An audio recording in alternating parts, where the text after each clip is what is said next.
I never believed in ghosts until I moved into apartment 4B on Morrison Street in Portland, Oregon. What happened to me in that place over the course of 3 months changed everything I thought I knew about reality, death, and the thin line between the living and the dead. It started with what seemed like incredible luck. I was a 28-year-old graphic designer, barely making ends meet in one of the most expensive rental markets in the country.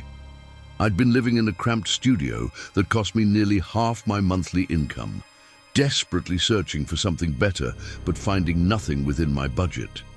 That's when I stumbled across the listing for apartment 4B, a spacious 2-bedroom unit in a beautiful brick building from the 1920s, listed at almost half the market rate. The building stood on a quiet tree-lined street in the Alberta Arts District, its red brick facade weathered but dignified. Tall windows promised plenty of natural light, and the ornate details around the entrance spoke of craftsmanship from a bygone era. When I called the number in the listing, the landlord, Mr. Hendricks, answered on the first ring, his voice carrying a slight tremor that I initially attributed to age. "You're interested in 4B?" he asked, and I detected something in his tone. Not quite relief, but something close to it. "When can you see it?" We arranged to meet that same afternoon. Mr. Hendricks was a man in his 70s, with silver hair and hands that shook slightly as he unlocked the building's front door. The lobby was dimly lit, with vintage mailboxes and a worn but elegant carpet runner leading to the elevator. "It's a beautiful building," I commented as we rode up to the 4th floor. "Built in 1924, he replied, staring at the elevator doors. "Solid construction. They don't make them like this anymore." There was something in his voice, a weight that suggested he had more to say but was holding back. The apartment itself was stunning. High ceilings, original hardwood floors, and large windows that flooded the space with afternoon light. The kitchen had been updated, but maintained its vintage charm, and the bedrooms were spacious enough for a home office, exactly what I needed for my freelance work. "It's perfect," I said, trying to contain my excitement. "But I have to ask, why is the rent so low? Places like this usually go for twice what you're asking." Mr. Hendricks paused, his keys jangling slightly in his trembling hands. "I believe in fair pricing," he said finally. "Not everyone needs to be gouged just to have a decent place to live." Something about his answer felt incomplete, but I was too eager to secure the apartment to press further. We completed the paperwork that same day, and I was scheduled to move in the following weekend. The first sign that something was wrong came when I was loading my belongings into the elevator. Mrs. Chen, an elderly woman from the 2nd floor, approached me as I struggled with a particularly heavy box. "You're moving into 4B?" she asked, her expression troubled. "Yes, Mom. Beautiful apartment." She shook her head slowly. "That apartment," she began, then stopped herself. "Just be careful, dear. And if you hear anything strange, don't ignore it." Before I could ask what she meant, she hurried away, leaving me standing in the lobby with more questions than answers. The first few days in the apartment were blissful. I set up my workspace in the 2nd bedroom, arranged my furniture in the spacious living room, and began to feel truly at home for the first time in years. The building was quiet, the neighbors seemed friendly during our brief encounters in the hallway, and I congratulated myself on finding such a perfect place. It was on my 4th night that I first heard the sounds. I was working late, putting finishing touches on a logo design for a client, when I heard what sounded like furniture being moved in the apartment above me. Heavy, scraping sounds, as if someone was dragging a couch or dresser across the floor. I glanced at the clock. It was nearly 2 a.m. The sounds continued for about 10 minutes, then stopped abruptly. I made a mental note to introduce myself to my upstairs neighbor and perhaps gently mention the late-night noise, then went back to my work. The next morning, I ran into Mr. Hendricks in the lobby as he was checking the mailboxes. "Good morning," I said. "I wanted to ask, who lives in 5B? There was some furniture moving around pretty late last night. He looked up from the mail, his face pale. 5B, that apartment's been empty for 6 months. No one lives there. A chill ran down my spine. Are you sure? I definitely heard someone moving furniture around up there. The building settles sometimes, he said quickly, but his hands were shaking more noticeably now. Old buildings make all sorts of noises. You'll get used to it. But I wasn't convinced. That night, I paid closer attention to the sounds coming from upstairs. At exactly 1:47 a.m., the scraping began again. This time, I could clearly distinguish the sound of heavy objects being dragged across the floor, followed by what sounded like boxes being stacked or moved around. I decided to investigate. Slipping on my shoes, I quietly made my way upstairs to the 5th floor. The hallway was dimly lit by a single bulb, and apartment 5B's door was directly above mine. I pressed my ear to the door and listened. The sounds were definitely coming from inside the apartment. But as I stood there, something else became apparent. There was no light coming from under the door, no sign of anyone actually being inside. The sounds continued, but they seemed to exist in isolation, as if the apartment was rearranging itself in complete darkness. I knocked softly. "Hello? Is someone there?" The sound stopped immediately. The silence that followed was so complete it felt oppressive, as if the entire building was holding its breath. I waited several minutes, but the sounds didn't resume. When I returned to my apartment, I spent the rest of the night awake, listening, but heard nothing more. The next day, I did some research on the building's history. What I found made my blood run cold. The Morrison Street building had been the site of multiple disappearances over the past 15 years. According to news reports I found archived online, at least 8 tenants had vanished without explanation, all from different apartments, all leaving behind their belongings and no forwarding address. The first disappearance was in 2008, a young woman named Sarah Martinez who lived in apartment 3A. She was reported missing by her sister after failing to show up for work for 3 consecutive days. When police entered her apartment, they found her purse, keys, and phone on the kitchen counter, but no sign of Sarah herself. Her car was still in the building's parking garage, and her bank accounts showed no activity after the day she disappeared. In 2010, it was James Peterson from 2B. In 2012, Maria Santos from 5B, the apartment directly above mine. Then Robert Kim in 2014, Jennifer Walsh in 2016, and so on. The pattern was always the same. Tenants would simply vanish, leaving behind their entire lives as if they had stepped out for a moment and never returned. What made it even more disturbing was that these disappearances weren't random. They occurred in a specific pattern, always in apartments ending in B, and always after the tenant had lived there for exactly 3 months.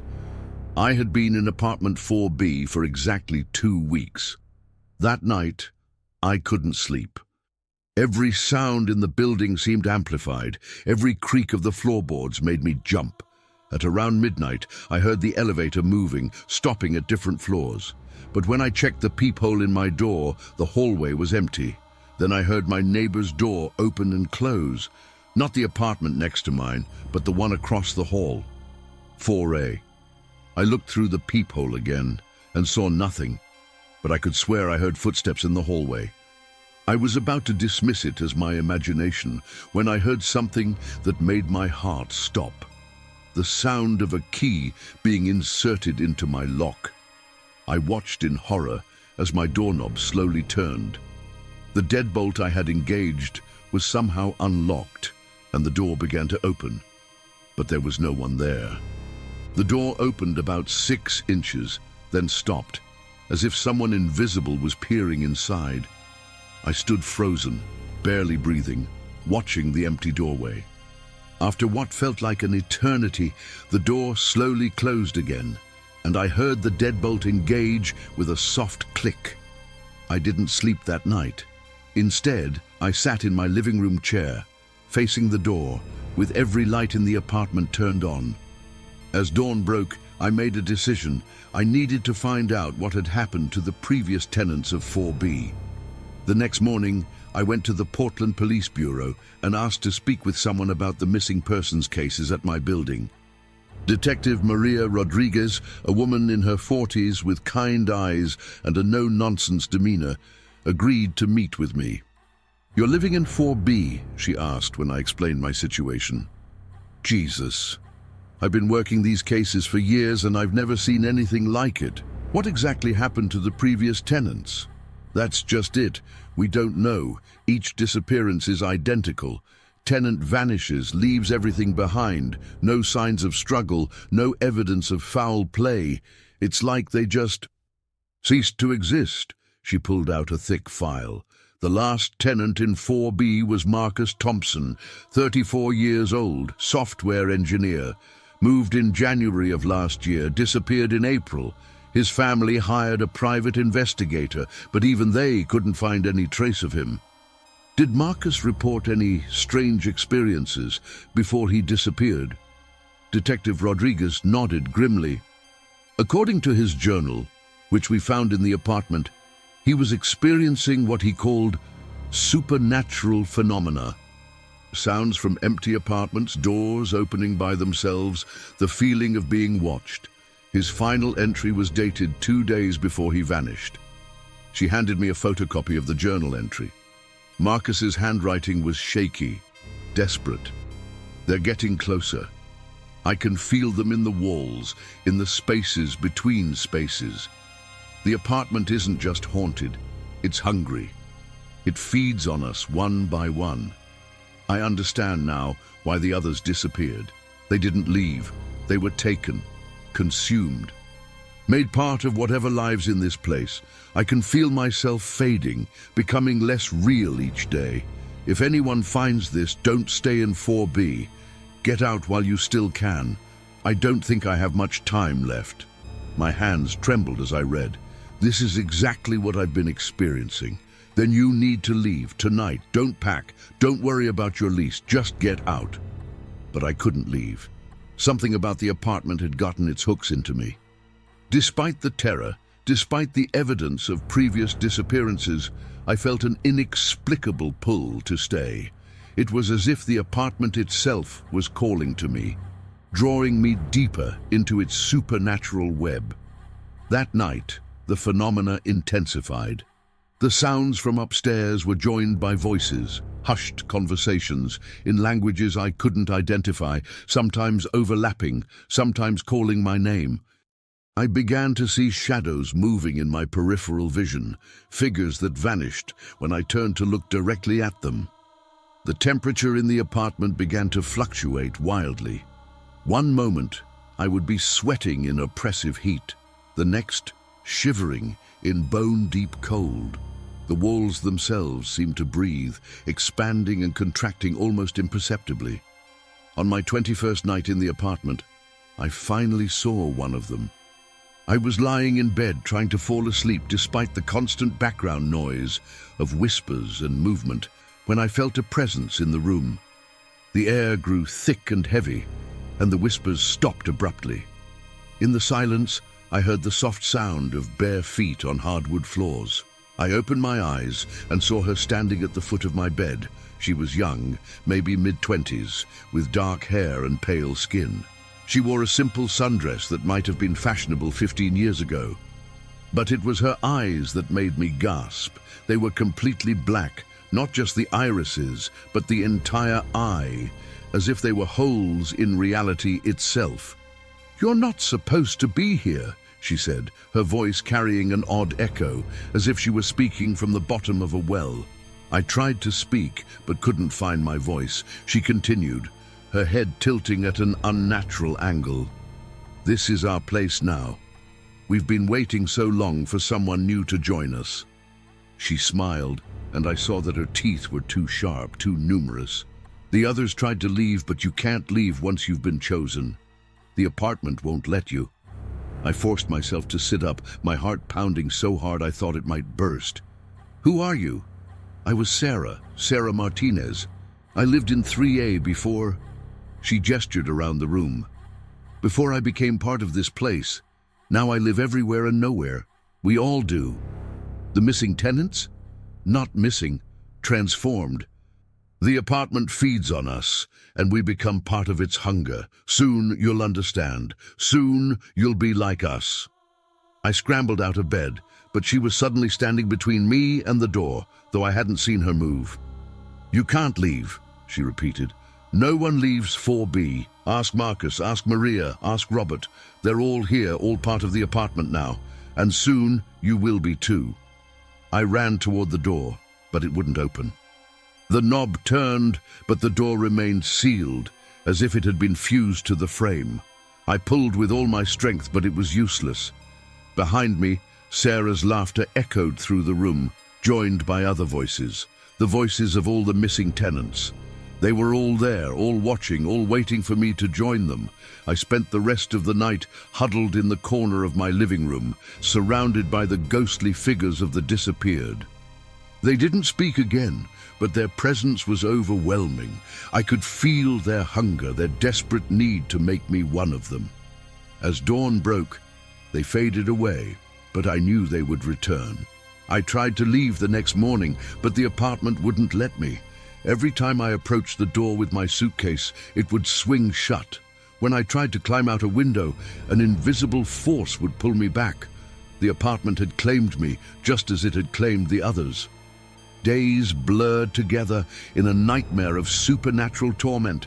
The ghosts appeared more frequently, more solid. They would rearrange my furniture, leave messages on my bathroom mirror, and whisper my name constantly. I stopped eating, stopped sleeping, stopped caring about anything except the growing certainty that I was going to disappear just like the others.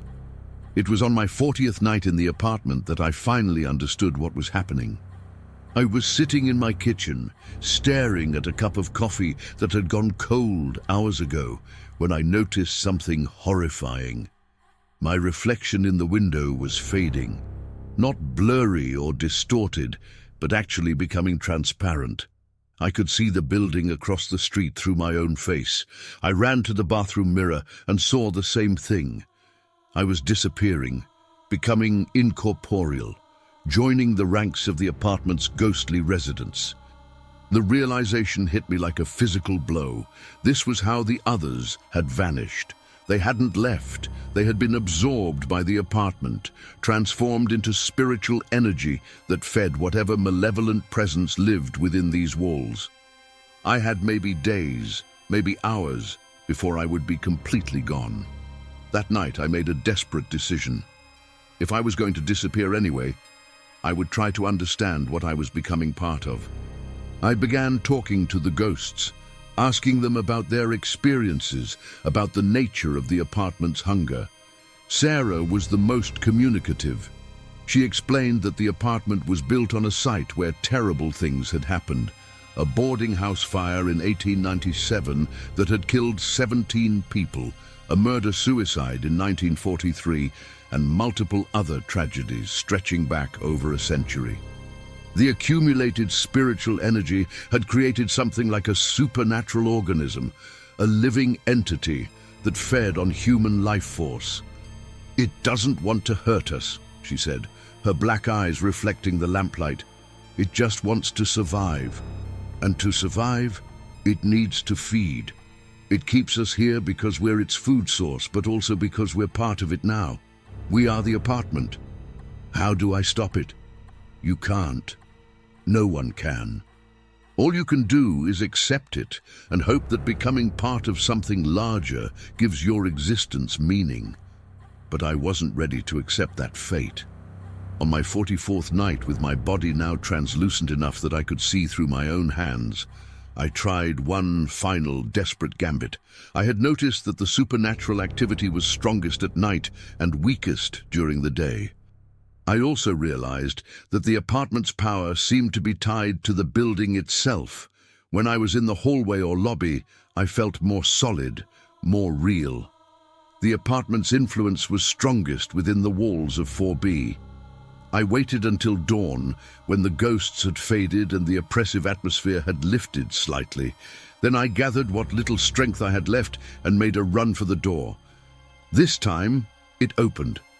I stumbled into the hallway, my legs barely supporting me. I could feel the apartment's hunger pulling at me, trying to drag me back, but I forced myself to keep moving. I made it to the stairs, then down to the lobby, then out into the morning sunlight. The moment I stepped outside, I felt my body solidify. Color returned to my skin, and I could no longer see through my own hands. I had escaped, but I could still feel the apartment's presence, like a constant low-level anxiety that never quite went away. I never went back to collect my belongings. I left Portland that same day, driving until I reached the coast, then checking into a motel where I spent 3 days sleeping, eating, and trying to convince myself that I was still alive. It's been 2 years since I escaped from apartment 4B. I live in a small town in Northern California now, in a house built just 5 years ago with no history of tragedy or supernatural activity. But I still wake up sometimes in the middle of the night, feeling like I'm being watched, hearing whispers in languages I don't understand. I've tried to warn people about the Morrison Street building. I've contacted the police, the city housing authority, even local paranormal investigators. But the apartment keeps finding new tenants, and they keep disappearing, one by one. Mr. Hendricks died last winter. Natural causes, according to his obituary. But I wonder if he was ever really alive, or if he was just another ghost, another part of the apartment's hunting strategy. I still have nightmares about Sarah and the others. In my dreams, they're still there, still waiting, still hungry. And sometimes, I wonder if I really escaped at all, or if I'm just another ghost who doesn't know he's dead yet. The apartment is still there, still hungry. And if you're ever apartment hunting in Portland, if you see a listing for a beautiful 2-bedroom on Morrison Street that's priced too good to be true, remember my story. Remember that some places are cheap for a reason. And remember that not everyone who disappears is really gone. Sometimes they're just somewhere else, somewhere between life and death, waiting for the next tenant to join them in apartment 4B. I escaped, but I'm one of the lucky ones. The others are still there, still part of the apartment's endless hunger. And every night, I can feel them calling to me, whispering my name, trying to pull me back to the place where I almost ceased to exist. The apartment remembers me, and someday I think it's going to come looking for me.